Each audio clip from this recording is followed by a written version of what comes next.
Halo, Shalom, salam jumpa kembali di pembelajaran agama hari ini.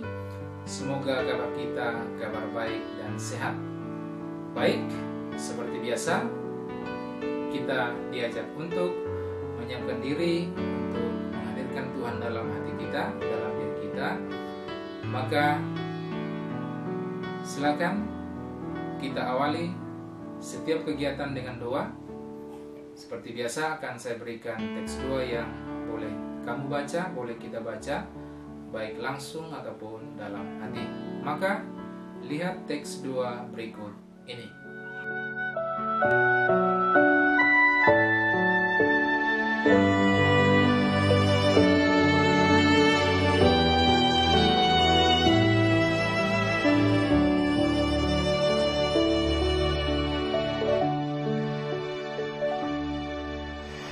Saat ku tak melihat jalanmu, saat ku tak mengerti rencanamu, namun tetap ku pegang janjimu.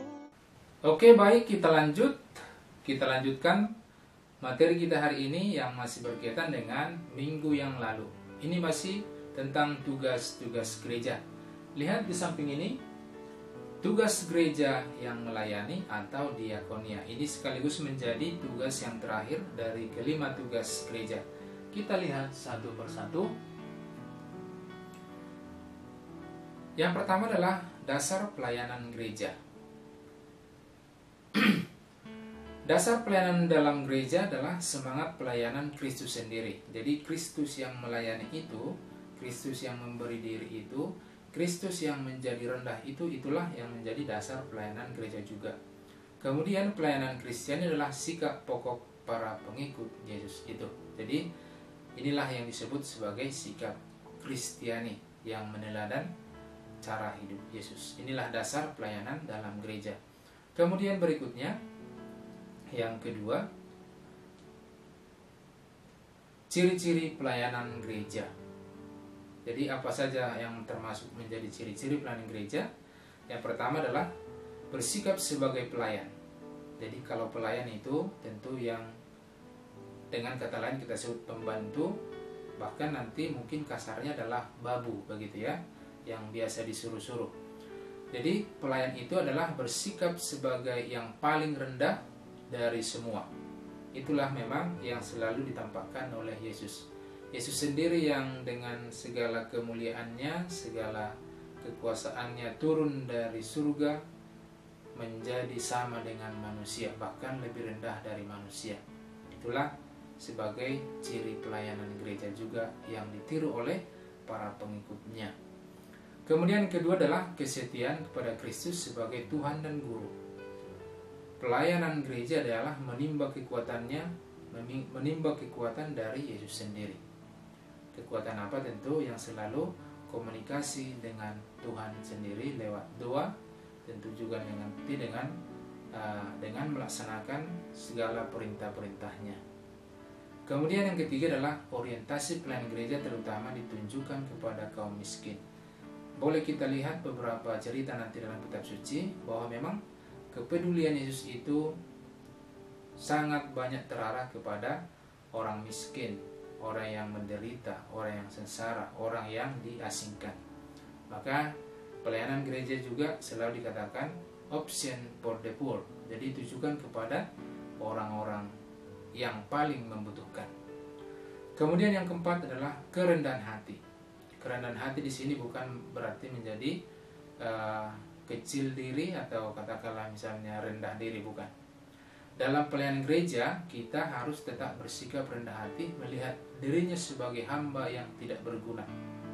Dengan itu nanti kita bisa memberikan seutuhnya diri kita tanpa harus menjaga wibawa, menjaga image dan lain-lain. Maka harus selalu bersikap rendah hati. Kemudian yang ketiga adalah bentuk-bentuk pelayanan gereja. Apa saja pelayanan gereja? Yang pertama adalah pelayanan ke dalam. Pelayanan ke dalam ini adalah pelayanan untuk membangun jemaat pada dasarnya dipercayakan kepada hierarki. Hierarki ini yang termasuk nanti dari pimpinan tertinggi, yaitu paus, kemudian para uskup, para imam, diakon. Namun awam juga ikut berpartisipasi di dalamnya.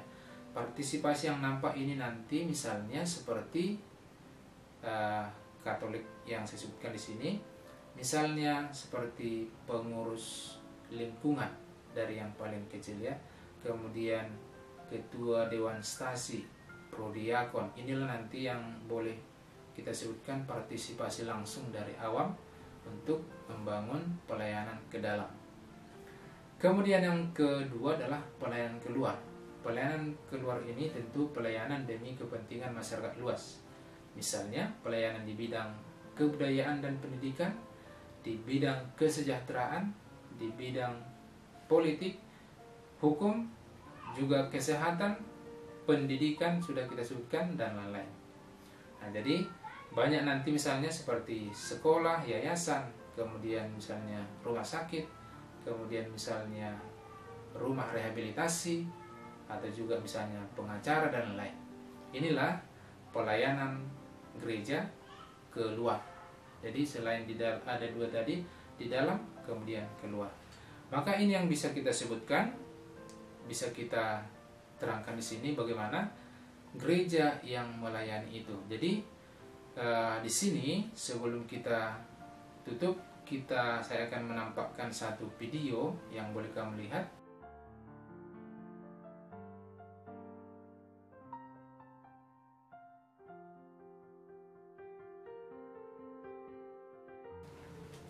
Baik, setelah melihat video, tentu banyak hal yang bisa kita dapatkan di sini.